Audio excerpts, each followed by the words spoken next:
Привет, Даниэр. Рад, что ты сегодня у нас в гостях в Астане. Давно мы с тобой не виделись. Друзья, кто не знает, Даниэр это человек-полимат. Он и социолог, и политолог, и Маркетолог. маркетолог, и исследователь, да, вот. Исследователь различных поколений. С Даниэром мы знакомы еще с далекого нархоза, когда я руководил медиа-отделом. Даниэр как раз занимался изучением поколением Z. Вот, и сегодня рад тебя видеть. Как ты себя чувствуешь? Я тоже рад тебя Ага. видеть. Круто на самом деле встретиться, и я прям чувствую, да, что мы много всего классного поделали в нархозе, и да, я буду рад поговорить. Ну, расскажи, пожалуйста, как ты вообще в целом попал в маркетинг? Как ты вот, маркетинг или маркетинг для тебя ближе слово? Маркетинг, наверное. Маркетинг? Ну, давай тогда Да-да-да. маркетинг. Хотя можно говорить и так, и так. Да, без разницы, я думаю, суть от этого не меняется. Мгм.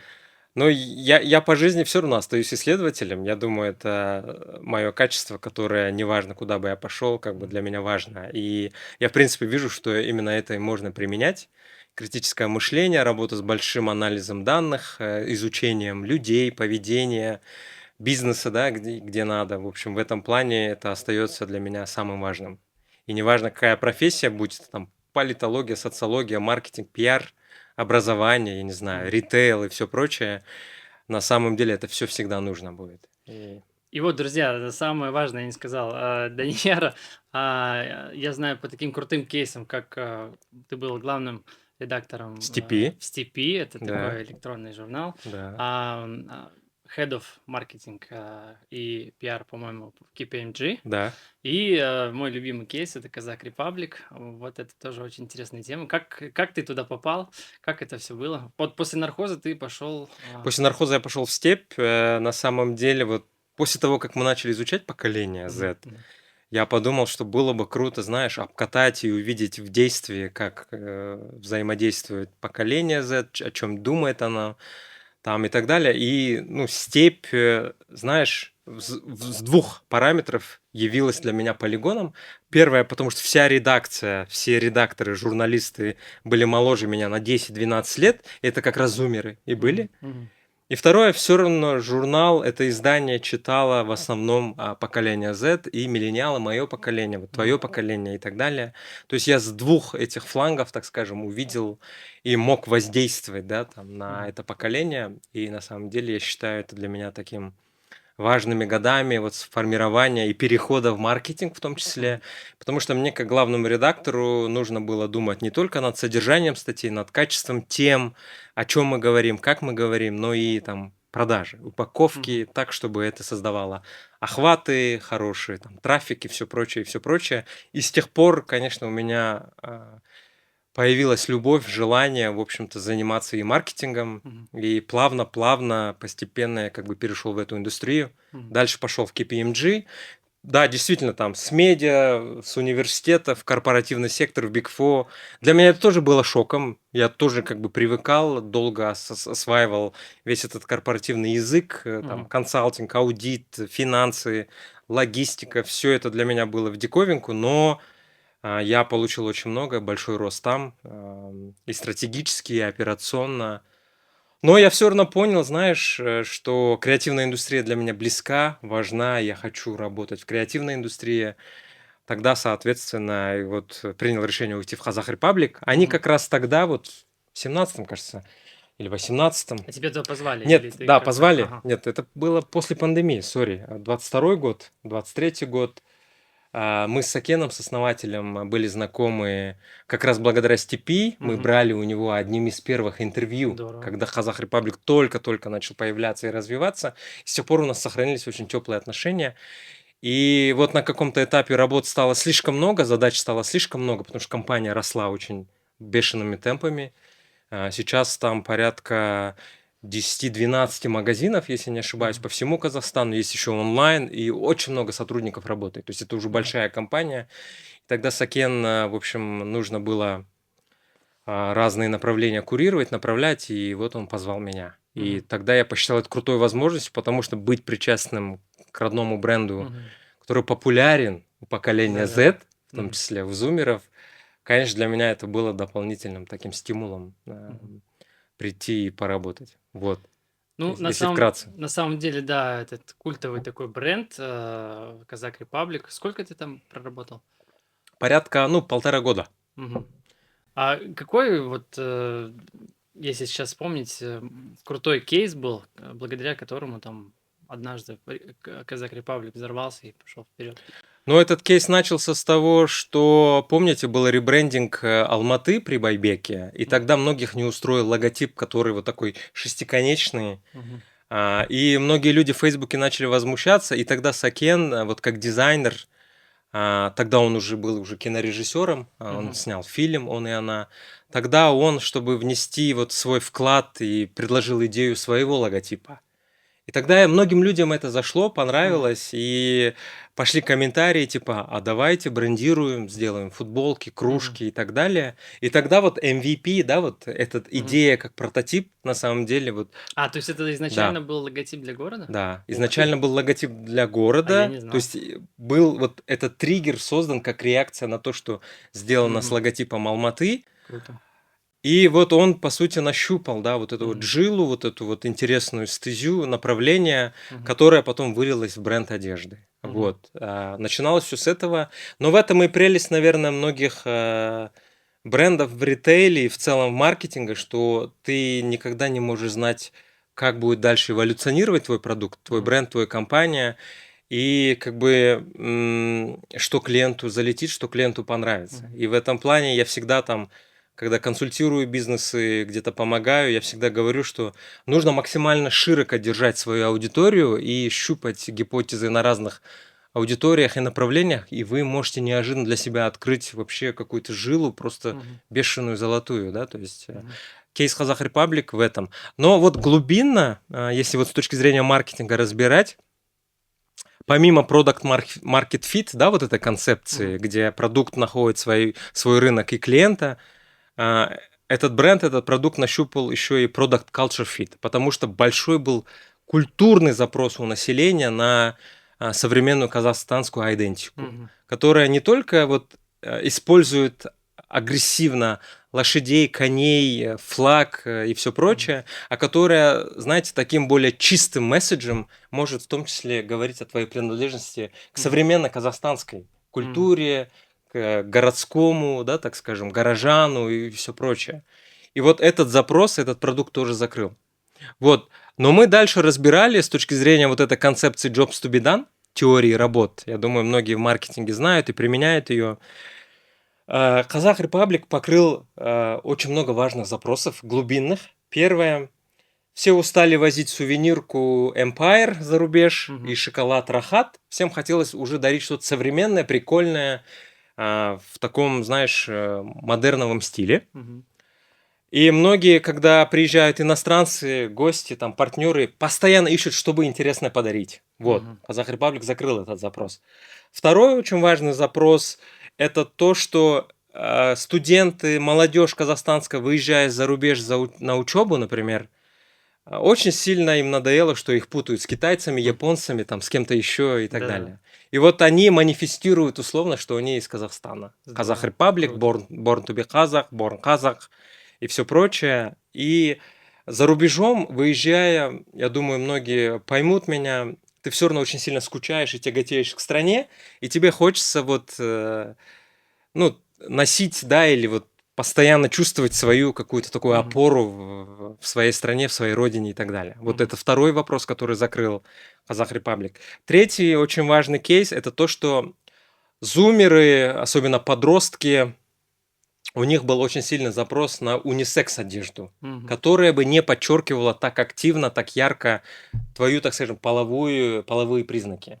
Как мы видим, это поколение, которое больше за оверсайз, за какую-то более комфортную одежду, где не всегда там можно понять, как мы знаем, там мальчик это или девочка, да? Вот. Четвертый очень важный пункт – это то, что, знаешь, всем хотелось качества, не слишком дорогого, и при этом, чтобы это был казахстанский отечественный производитель, например. Все там посмотрели Зару, H&M, Бершку, Джек энд Джонс. Они все еще продолжают носить, конечно. Мгм. Сейчас появилась там Шейн, Тему и все остальные, тоже конкуренцию усложняют. но при этом был глубокий запрос на что-то казахстанское, при этом очень современное и качественное Мгм. по материалам, там, лекалам, крою, дизайну и так далее. Вот, и все, когда все эти моменты закрылись, были как бы потребности эти закрыты брендом, это привело к такой популярности, которая есть сейчас. Здорово, ну это на самом деле очень такая крутая работа, очень большая проделанная. А где отшивается Казак Репаблик? Казах Репаблик есть и в Казахстане, да, то есть и в Турции, и в других странах, Мгм. но потому что объемы не те, которые можно покрыть в Казахстане. Мгм. И многие производители, которые есть вот за рубежом, тот же Китай, например, Гуанчжоу там и так далее, на самом деле все мировые бренды отшивают в таких странах, потому что у них стандарты высокие, раз, качество сырья очень высокое, потом встроенность вот в эти, знаете, морские пути, цепочки логистические, Мгм. очень все налажено, да, и как бы грех не воспользоваться этим и Казахстану, Мгм. потому что мы все равно географически очень сильно лимитированы, у нас нет выхода к морю, и, конечно, любая перевозка из другой стороны очень дорогая. Да. И по срокам она занимает очень много там, дней и так далее. И чем налаженнее эти поставки, тем легче, дешевле и быстрее это все доставляется. То есть это супер такая, супер экономическая бизнесовая логика была применена здесь. Мгм. Мгм. Здорово, сразу немножко разобрали, да, кейс Казак Репаблик, хотя я хотел к нему немножко позже перейти. Ну, раз в продолжение темы, какие именно маркетинговые приемы максимально вот сработали в этом бренде, на твой взгляд? Что именно? Может быть, как-то на контент больше акцент поставили? Или на что? Ну, первая важная формула, которая активна и важна по сей день, это то, что качество продукта равно качеству контента. То Мгм. есть ты не можешь перехваливать, не можешь и принижать достоинство продукта в контенте. То есть это, оно должно передаваться максимально. Вот те ожидания, которые формируешь, они должны такие же в магазине и при Мгм. покупке быть. Мгм. Первое. А второе, уделять такое же внимание и продукту, и контенту. Мгм. То есть, по сути, есть две фабрики. Фабрика, которая отшивает одежду, и фабрика контента, Мгм.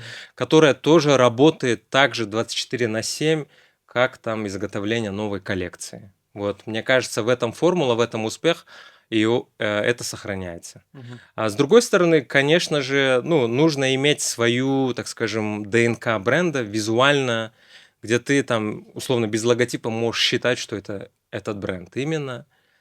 Вот. И, конечно же, там своя тональность, своя коммуникация, свое обращение с клиентами, свои модели, там, свои ракурсы, фотоконтент, да, вот это вот все, конечно, должно быть максимально таким. Ты должен сразу видеть, что это там этот бренд. Мгм. Мгм. Здорово. Ну, на самом деле, я часто вижу, даже когда приезжают гости из различных стран, особенно с СНГ, взрослые люди покупают Казак Репаблик, носят, им очень нравится. Вот недавно тоже познакомился с человеком, вот у вас классный бренд такой Казак Репаблик, и прям большая гордость за этот бренд, и я очень рад, что ты был причастен к созданию этого бренда. Да, мы продолжаем дружить, общаться, поддерживать коммуникации. В этом плане, конечно, для меня это большая честь быть причастным вот к этой истории. Ты работал в трех различных компаниях, да, это Степь, KPMG и Казак Репаблик, абсолютно разные, да, направления. Вот в чем схож маркетинг, а в чем он Сто кардинально процентов. изменяется? 100%. Маркетинг разный. Вот в KPMG это, конечно же, B2B, такой B2G, вот работа с госструктурами,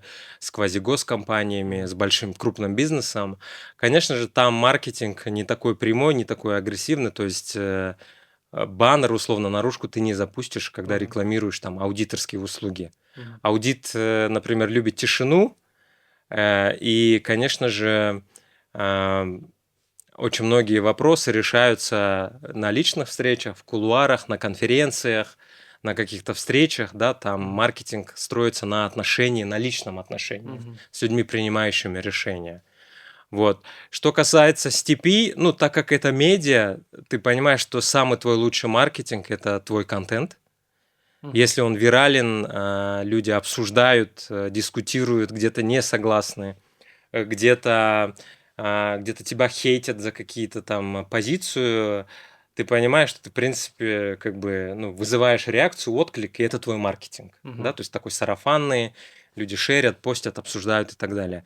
Что касается Казах Republic, ну, это ритейл-маркетинг, B2C, там D2C называют, да, Direct to Consumer, напрямую с потребителем, где как бы ты точно постоянно, ежедневно отслеживаешь, какие у тебя продажи, какая конверсия, какой трафик в сторах, в магазинах, какой трафик на сайте, что происходит, что работает, что не работает, что тестишь, что не тестишь.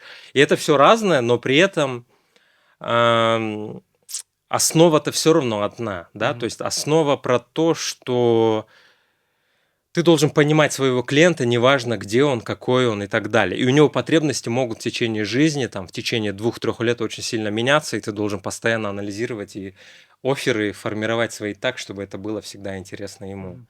И с ценовой точки зрения, и с продуктовой точки зрения, и с точки зрения упаковки, контента, там, того, как ты это будешь в бизнесе, да, реализовывать и так далее. Все это в любом случае одинаково. Мгм. Да?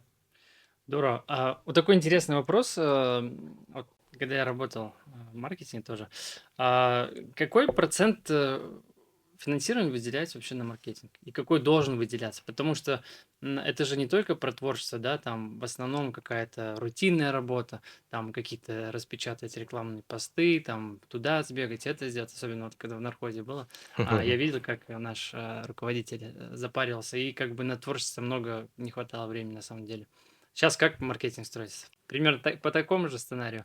Ну, проценты бюджета маркетинга у разных компаний очень сильно разные, разнятся. М, Понятно, что там типа у стартапа на стадии вывода продукта он может быть один, мгм, и там нужно агрессивно, условно охватывать внимание, становиться top of mind там, и все прочее. И, конечно, кто-то готов выделять под это большие бюджеты. мгм, Но есть и стартапы, где понятно, что денег нету, и приходится там любыми подручными средствами как-то находить своего клиента и продавать.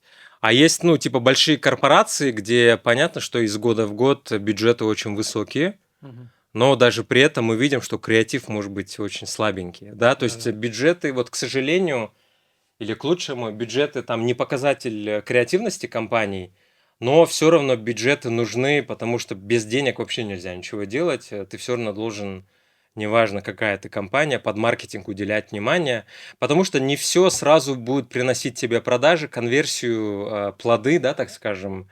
Все равно, особенно в сложные времена, там, в экономические кризисы, в рецессию, это вот то, чем я сейчас пытаюсь заниматься, активно анализировать. Многие, наоборот, пытаются урезать бюджеты, потому что как бы маркетинг чаще всего всегда страдает первым, Мгм. когда Ну да. что-то сложное в экономике происходит. Но я тоже склоняюсь к тому, что бюджеты именно в рецессию не должны сокращаться, потому что ты должен усиливать ценность бренда, чтобы человек пришел тебе не только там из-за того, что ты какую-то крутую там цену ему предлагаешь или функциональность какую-то обновляешь, а то, что ты еще помимо цены даешь дополнительную ценность. Мгм. И что при выходе из кризиса вот твой вклад и инвестиции в бренд, они на самом деле приведут к восстановлению той покупательской базы, которая была. Потому что Мгм. чаще всего при восстановлении и выходе из кризиса бренды вот начинают тратить еще больше деньги, потому что экономили во время М, кризиса. И это провальная стратегия, многие клиенты не возвращаются. мгм. И в этом плане я считаю, что здесь очень разумно, нужно сохранять бюджеты, но при этом точно там измерять эффект, но не мыслить только тем, что мне нужны деньги, там конверсия, продажи здесь и сейчас. Все равно какая-то часть бюджета должна выделяться на вот доверие, коммуникацию, Мгм. показать снова же для твоей важной целевой аудитории, что твой бренд важен, релевантен для них, ценен для них и так Мгм. далее. Вот. Как ты совмещаешь стратегическое мышление и креатив? Вот что сейчас важнее для маркетолога? Очень важно, да. Я знаю, что операционка, я был очень много во многих компаниях в операционке, и не всегда хватает возможности там выдохнуть. Это, наверное, я просто иногда беру некоторые паузы во время рабочего времени, могу Мгм. выйти и некоторое время, там, 3-4 часа посвятить просто тому, что я там ничего не делаю. Мгм. Бывает такое, вот, и это позволяет вот какую-то свежесть сохранять. Но, конечно, чем больше операционки, тем сложнее, потому что выдыхаешься быстро. Это самая большая дилемма, которая есть сегодня для маркетиров и в целом для маркетологов, потому что ты должен, особенно если ты в ритейле, в таком бизнесе, где ты с клиентом напрямую взаимодействуешь, креатив, креатив, креатив. Постоянно удивлять, Да-да. постоянно переосмыслять практики, новые продукты, новые цены, там, отношения, офферы и так далее.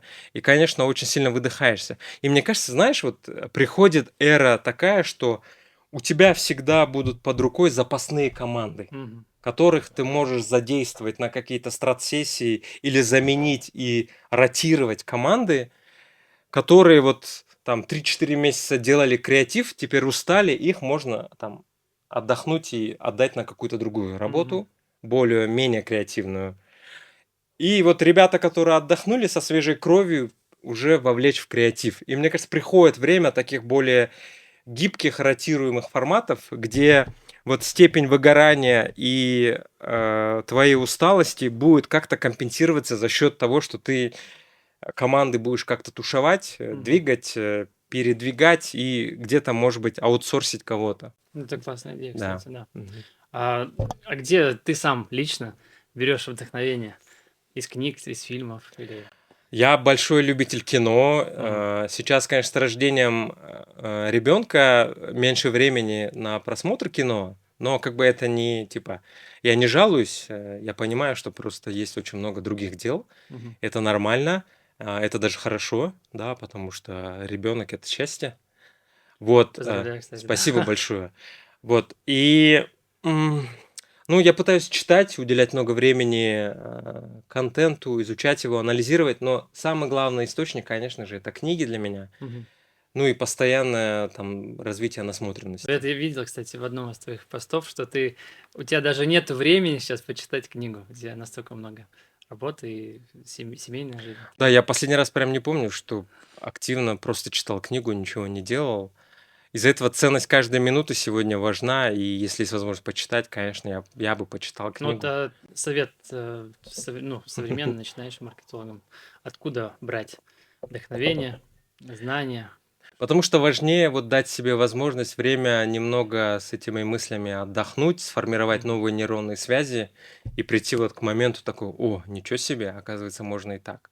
А это формируется только благодаря вот какому-то углубленному фокусу, чтению, Мгм. концентрации, где ты вот эту мысль берешь с собой, проживаешь, думаешь и такой закидываешь, вот знаешь, в подсознательное, Мгм. где оно само по себе живет в таком фоне какой-то жизнью, и при этом ты, может быть, занимаешься рутиной, но в какой-то момент это создает для тебя новую нейронную связь, Мгм. которая создает крутую идею. Мгм. Вот. Классно. Однажды, когда я разговаривал с руководителем не просто оркестра, Мгм. он говорил вот такую вещь, что когда я перегораю, когда я уже не могу, я просто беру на 3 дня, уезжаю один куда-нибудь в степь с палаткой и просто сижу в тишине и таким образом перезагружаюсь, вдохновляюсь. У тебя такого не бывало? Бывало, вот сейчас то, что дочь уже как бы растет, подросла, мы с друзьями вот снова активизируемся и начинаем выезжать за город. Мгм. И в чем, знаешь, особенность выездки, вылазки из Алматы, например, это то, что в руках у тебя ты не держишь смартфон. Ну Мне да. кажется, вот этот эффект, он важен, потому Мгм. что постоянное залипание, там, смотреть, кто тебе пишет, имейлы, там, WhatsApp Мгм. и все прочее, вот это источник большого стресса. Мгм. Вот, и выезд там даже на день. Мы недавно выезжали на Кульсай с друзьями, с семьей и так далее, и, конечно, эффект был просто поразительно, колоссальный. Отдыхаешь, и голова вообще, Зарядился, да, да. Это заряжаешься. классно. Да. Ты полимат, да, человек с большим широким кругозором. Как тебе вот, знания в других областях помогают в маркетинге? Вот мне кажется, в этом секрет выживаемости в целом любого бизнеса и, наверное, профессионалов в будущем, Мгм. особенно с искусственным интеллектом, Мгм. когда будут готовы уже решения многие, да, что возможность применить экспертизу из другой области в новую, оно порождает интересные креативные решения, Мгм. раз. Потом многие бизнес-модели инновационные, они строятся, как ты знаешь, на стыке двух разных индустрий, двух разных там экспертиз. Мгм. Тот же Netflix, да, который там берет индустрию кинопроката с цифровой, да, индустрией аренды, там, подписки. Да-да. Да, вот, и из этого создается новая модель. Там тот же Airbnb, который объединяет платформу и аренду жилья, которая как бы испокон веков Ну да. существовала. И мне кажется, успех вот как раз новых предпринимателей, новой эпохи, вот будет в этой возможности видеть интересные решения, которые есть в одной индустрии, и применять это в другую. Ну и как эксперт, специалист, иметь возможность, знаешь, думать не только в рамках своей узкой специальности, но и думать шире и не только собирать специалистов из разных индустрий, чтобы решить какой-то вопрос, но и самому понимать, где что возможно применить.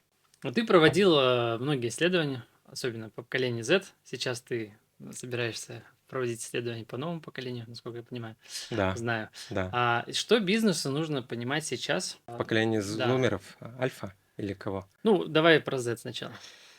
Ну, Z большая потребительская сила. Очень много сейчас, ну, на рынке труда и в потреблении, да, вот Z определяют очень много вкусов в косметике, в еде, в развлечениях, в одежде, в потреблении там контента, да, видео, да, всего прочего. И, конечно, уже нельзя их игнорировать. Мгм. 100%.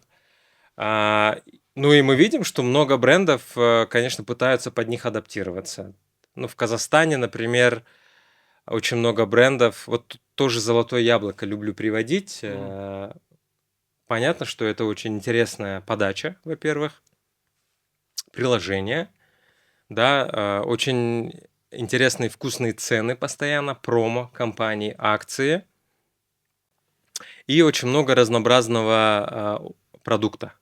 Он может быть и супер люксовый, там, и супер доступный, и Мгм. все прочее. И вот и мы видим, что очень много тратится денег на маркетинг, на контент-маркетинг, на инфлюенсер-маркетинг, на разборы и так далее. И основная потребительская аудитория, мы видим, что это все равно там зумеры и, возможно, наше поколение миллениалы, Мгм. какой-то процент. То есть, в принципе, на этом кейсе даже можно понять, что а, выживаемость любого бизнеса в долгосроке будет зависеть от того, насколько будет приходить новая аудитория. Мгм. И мы видим, что большая часть бизнеса сегодня в ритейле страдает тем, что та аудитория, которая пришла в начале, поддержала бизнес, она вырастает, и вкусы и предпочтения начинают меняться, Мгм. и лояльность этой аудитории начинает спадать к бренду. Мгм. И в этом плане, конечно же, чтобы всегда оставаться интересным, релевантным для новой аудитории, неважно, это альфа, зумеры, там, миллениалы, ты, короче, должен всегда поддерживать и понимать их вкусы. Мгм. И, например, второй момент, ты должен всегда поддерживать и быть интересным как бренд для своей текущей лояльной аудитории. Если не работать с ними, постоянно бежать за новой аудиторией, это тоже не совсем правильная история, потому что выгоднее и эффективнее работать с той аудиторией, которая уже тебя любит, ценит, пробовала твой продукт и так далее. Чаще всего мы видим у бизнесов, у бизнесменов, у основателей, у предпринимателей всегда бегут за новой аудиторией, всегда хотят расширять Мгм. ореол, экспансию, да, какую-то делать на новых людей. И бывает, что забывают текущую аудиторию, которая, знаешь, в своей лояльности тоже начинает проседать. Мгм. Это самая большая ошибка, которую делают бизнесы. Мгм. Лучше поддержать и подкрепить текущую аудиторию, через нее выйти на сверстников этой аудитории, поработать над там, сарафанкой, над маркетингом в этой аудитории, чтобы они уже выступали там, амбассадорами. И уже, Постепенно так. да, и уже потом думать над выходом над новую аудиторию, потому что все равно поддерживать бизнес, кэшфлоу, да, там и так далее, лучше за счет текущей аудитории, потому что там рисков меньше. Мгм. Вот. И, соответственно, ты вот постоянно находишься вот в таком двойном расфокусе, с одной стороны, и на текущей аудитории нужно работать, и с другой стороны, понимать, что для выживаемости твоего бизнеса все равно нужно, чтобы пришла новая аудитория, новое поколение, и уже начинать стратегию всю формировать под них. Мгм. Да, то есть, и мне кажется, этот риск, он еще больше будет стоять, потому что я вижу и верю, что выживаемость бизнесов, особенно, ну вот, в ритейле, в таком в розничном сегменте, он очень короткий. Да, он будет еще больше как бы Мгм. снижаться, и ты должен будешь постоянно работать над тем, чтобы оставаться интересным, привлекательным и так далее. Или переходить в зону, где ты становишься базовым продуктом. Вот если ты не базовый продукт, если ты не продаешь молоко, хлеб, Мгм. я не знаю, какую-то очень важную базовую косметику или носки, там, трусы и так далее, во всем остальном тебе будет сложно. Мгм. Но задача вот именно как перейти вот в эту базовую концепцию, стать. Мгм. Вот Да-да. кофе, мы же знаем, что кофе стала базовой концепцией сегодня. Ну да. Да, вот это большое достижение кофейн, индустрии кофе. Но если ты все-таки не в этой индустрии базовых вещей, в индустрии продуктов, где можно просто побаловать себя, конечно, другая стратегия Мгм. должна быть. И в этом плане, мне кажется, рисков и сложностей становится много для Мгм. брендов. Да, это когда раньше были, помню, пример шампуня, потом появились кондиционеры, потом еще какие-то Мгм. маски. И всегда все навязывали, навязывали, навязывали. А сегодня же кондиционер тоже на самом деле как будто базовая уже вещь. Ну, для Для девушек кого-то, возможно. да, да, Для да. нас, мужиков, наверное, Да, да, не да. особо. Ну Отличная или тема. там иметь белую футболку, например, тоже уже считается базой для всех, Мгм. условно, да, то есть. А как ты думаешь, какой казахстанский потребитель на сегодняшний день, что его драйвит? Я сейчас как раз этой темой активно занимаюсь, изучаю. Мы должны признать, что казахстанский потребитель сегодня это экономящий потребитель, Мгм. неважно какой это слой населения. Все так или иначе экономят, просто степень экономии у всех разная. Мгм. Конечно, будут всегда, неважно какой кризис, люди, которые будут жить на широкую ногу, и там, может быть, когда есть возможность там сохранить что-то на депозите, они не будут этого делать. Всегда будет такой отрезок, но он все равно будет сокращаться. Мгм. Ну, он и А, сейчас, в принципе, небольшой. да, он небольшой. Мы видим, что доля людей, которые большую часть своих денег, там, зарплаты ежемесячно тратят на текущие базовые потребности, особенно на еду, рассрочку, там, Мгм. кредиты и там Аренда жилья. комуслуги, аренды жилья, вот более 50-60% удельного веса расходов сегодня Мгм. уходит на это. Так. Эт- Это, знаете, очень плохой показатель, потому что в развитых экономиках, там, в Европе, в других странах, в основном на еду, вот на такие базовые вещи тратят по 28, 30, 35%. Мгм. Например, все остальное люди тратят на развлечения, на какие-то дополнительные штуки. А почему у нас так в Казахстане А, произошло? Потому что большая высокая инфляция, Мгм. рост цен, а, не растут реальные доходы, зарплаты не растут так, как можно было бы расти, вот, чтобы симметрично Да-да-да. к росту цен. И, соответственно, из-за этого вот то, что зарабатывают люди, все начинают тратить на еду, да, там, на базовые вещи. Вот. Второе очень важное наблюдение. Большая часть денег у людей, у тех, кто может это себе позволить, лежат на депозитах, на каких-то подушках вот, безопасности, Мгм. так же, под матрасом, да, так скажем. Из-за этого большая часть денег, она в заморозке, оно не идет в экономику. Мгм. 21,7 триллионов тенге сегодня находится на депозитах. Ничего себе. Да, если не ошибаюсь. 24 триллиона тенге уровень физлиц по закредитованности. То есть большая часть населения, и мы видим большой рост вот из года в год.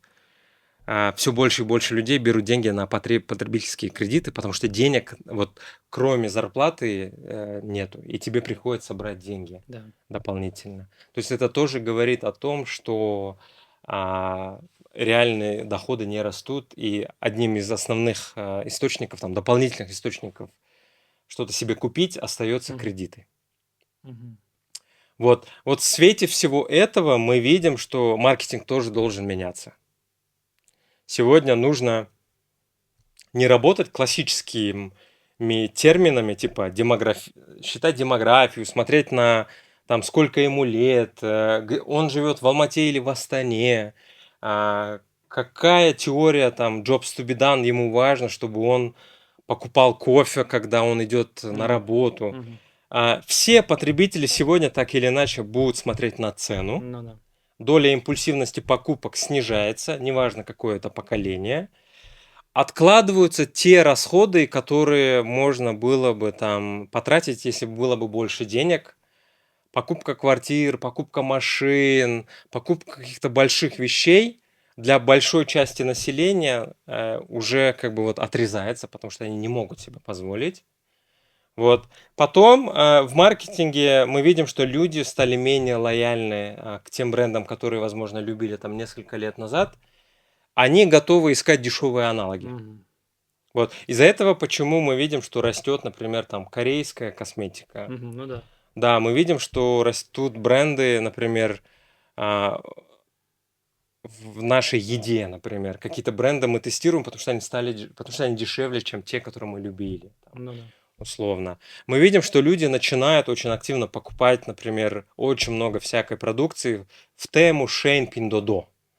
Он съедает большую часть рынка сегодня, и мы видим, что конкуренция в связи с этим ужесточается.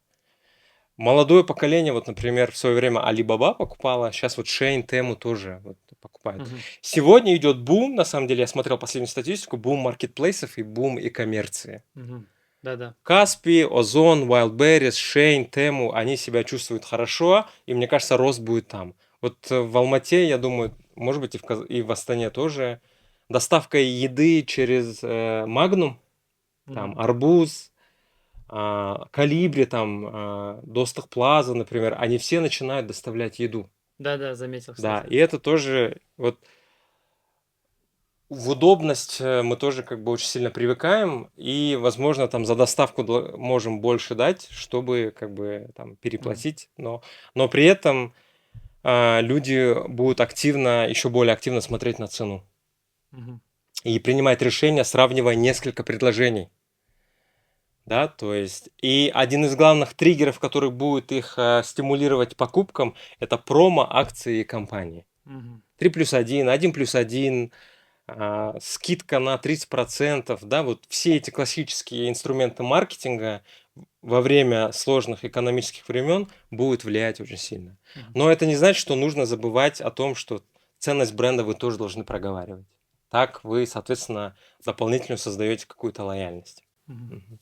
То есть работа на самом деле большая. Работа большая, да. А это получается только для казахстанского рынка или в целом для всех Ну, рынков? глобально это тоже есть, он там меняется, варьируется у всех.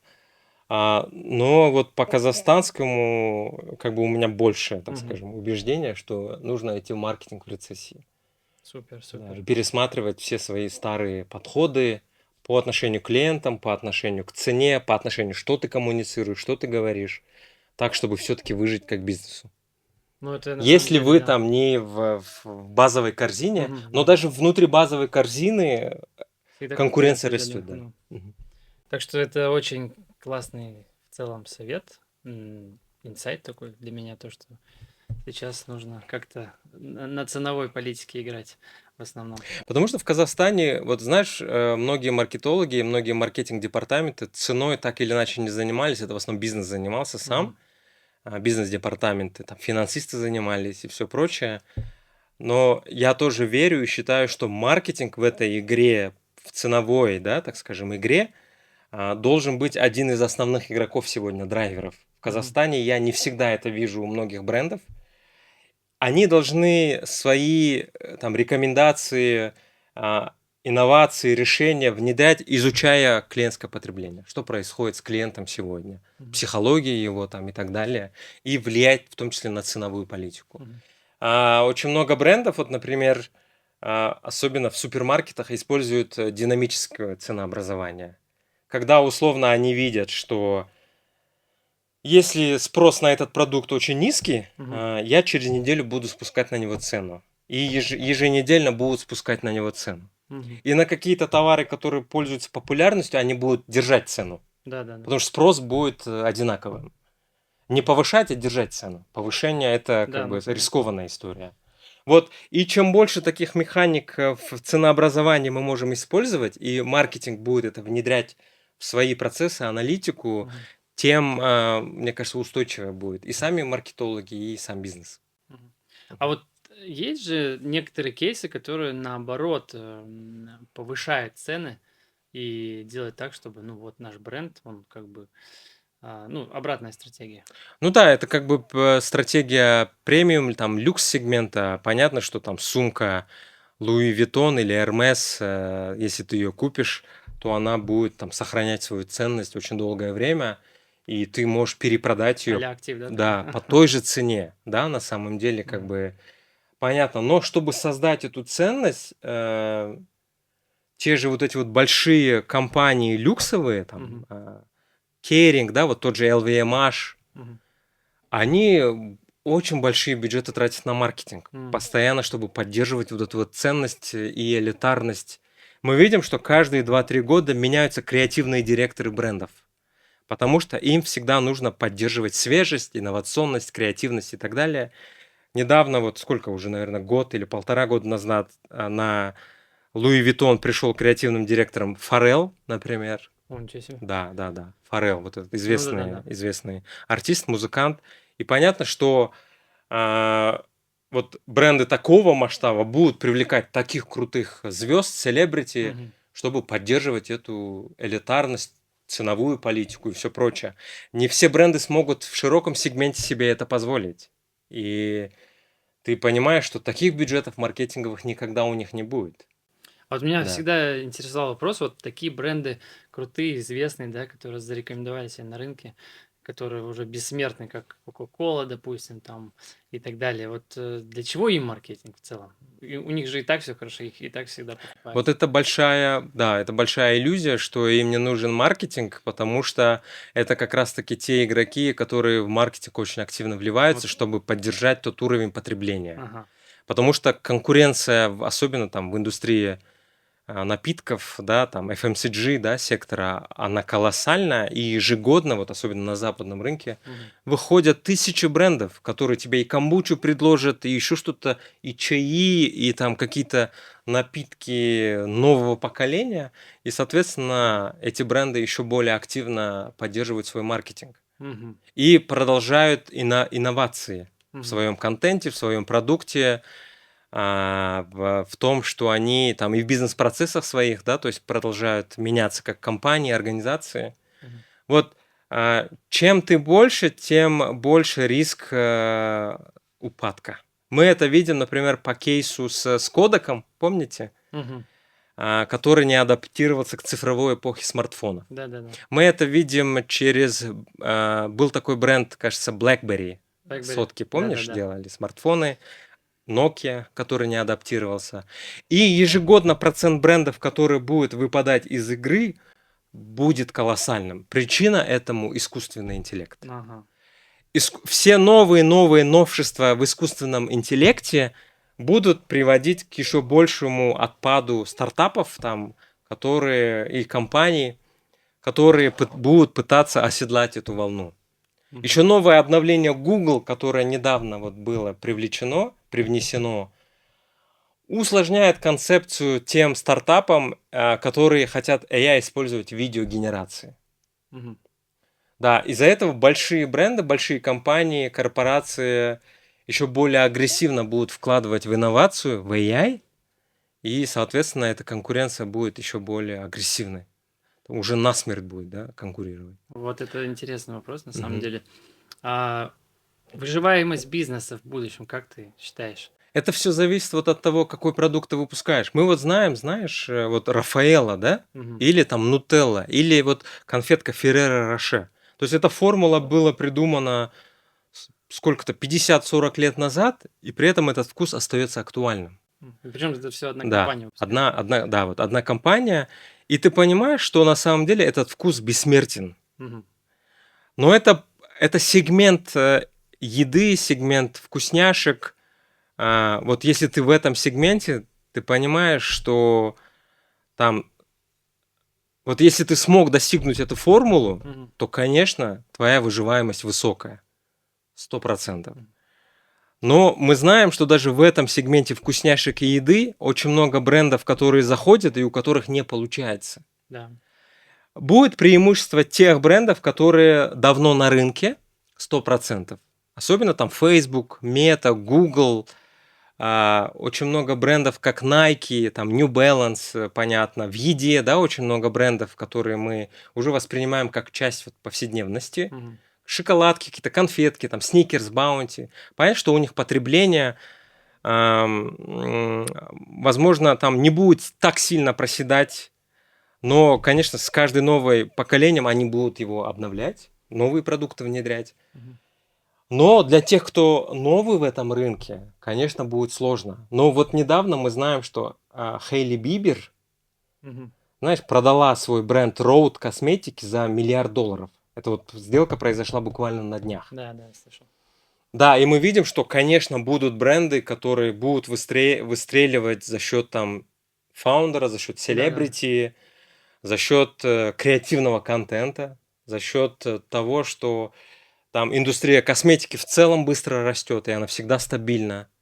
И знаешь, вот поколение альфа, одно из поколений, которое уже в 13-14 лет начинает пользоваться косметикой. Мгм. Потому что в Ютубе они выросли с тем, вот Да, да, да. там, как себя накрасить там и так далее. И мы видим, что от индустрии вот эта динамика очень разная. Где-то конкуренции много, где-то конкуренции меньше, но при этом ты все равно сможешь стать этим брендом, где ты можешь стать бессмертным. Но это не значит, что ты должен там отдыхать, чилить и, в общем, расслабиться. Нет. Но в Казахстане, если честно, но это мое искажение, как будто все меньше и меньше новых точек роста. Мгм. И как будто одной из основных формул успеха и выживаемости в целом экономики, как будто мы становимся экономикой сервиса, экономикой услуг, продажи услуг, Мгм. ритейла. Да, вот помимо, конечно, государственного сектора, где продаются нефть, Ну да. металлы, редкоземельные штуки, там пшеница продается там условно. Конечно, это остается большим Да. экономическим, так скажем, фактором. Но как будто остальные люди, которые не задействованы в государственном секторе, и в квазигоскомпаниях, и в крупных каких-то нефтегазовых компаниях, как будто все остальные будут в ритейле, вот в коммерции, в Мгм. услугах и так далее. Мне кажется, в будущем есть такая тенденция, да, что все корпорации завладеют уже рынком, и я не знаю, малый бизнес, как он будет выживать, что с ним будет. Малому бизнесу будет сложно. Мы знаем, что с 26 года вот будут новые налоговые, да, штуки. Мы видим, что выросли операционные издержки, потому что там закупать сырье, платить аренду, платить ФОТ становится очень дорого. Мгм. Мы видим, что покупательская способность, вот то, что мы говорим, снижается, и темпы спроса очень сильно меняются. Мгм. И они не такие, какие были в 2020 году, там, в пандемию и так далее. Идет там большой спад. И, конечно, МСБ, наверное, будет одним из тех секторов, которые, выживаемость которого будет очень низкая. И из-за этого вот что я советую всегда основателям бизнеса, да, возможно, окей, твой бизнес сейчас вот текущий приносит тебе какую-то денежку, но нужно уже начинать думать наперед и искать такую бизнес-модель, которая будет убивать самостоятельно твоими же руками текущую бизнес-модель. М. Но зато ты будешь готовым к Мгм. тому, что если будут либо новые игроки, либо поменяется потребитель, либо поменяется там продукт, да, инновации какие-то зайдут в твою индустрию, ты уже будешь готовым. И расставаться со своим бизнесом, если он уже не приносит прибыль, не держаться за него вот зубами, должно становиться нормой. Мгм. Возможность вытаскивать какой-то кэш, инвестировать его в что-то новое, Мгм. инвестировать вот в какие-то инновационные продукты, какую-то часть оставлять себе там на пропитание условно, если твой бизнес рухнет, Мгм. мне кажется, будет становиться нормой. И это будет частью такой выживаемости. И если 3 года назад ты закрыл свой бизнес, сейчас занимаешься чем-то другим, мне кажется, это будет становиться нормой. Вот. Ну, это классный инсайт, кстати, да. Как ты видишь развитие маркетинга через 5-10 лет? Это в любом случае 100% это будет AI Мгм. маркетинг, он станет частью повседневности, он будет забирать какую-то задачу, какие-то точные маркетинговые стратегии тебе реализовывать, этот эффект замерять. Вот, и мне кажется, нужно идти в эту историю. Но все равно доля креатива и удельный вес креатива, вот этой вот человеческой настоящей ценности, эмпатии, Мгм. вот эффекта вызывания мурашек, когда ты смотришь какой-то контент, где ты чувствуешь, что это создал человек, Мгм. это говорит человек со мной, это очень человечно откликающаяся история со мной, или я это прожил тоже, да, вот это будет тоже ценным, таким же равнозначным фактором в маркетинге. И какой совет ты бы дал молодым начинающим маркетологам?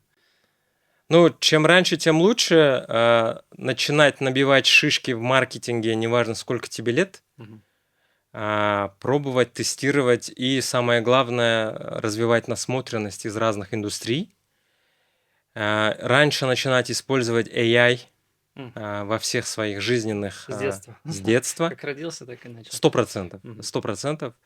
Ну и, знаете, начинать разбираться в глубоком человеческом поведении. Мгм.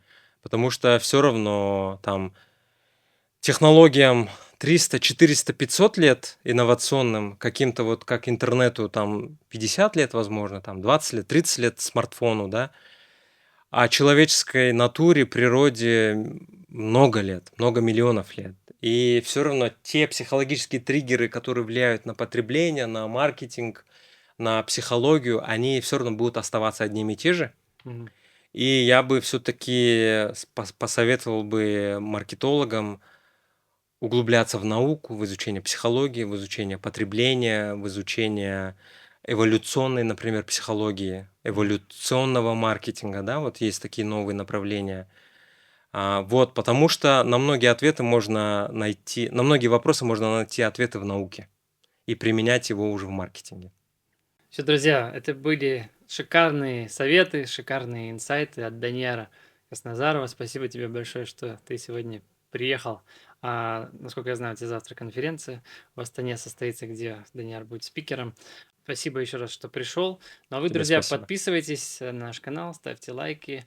Если вы будете в Астане, приезжайте. Вот есть такая прекрасная студия, которую сегодня мы снимаем. Мини-подкаст KZ. Ссылочку оставлю в описании. Так что до новых встреч, друзья.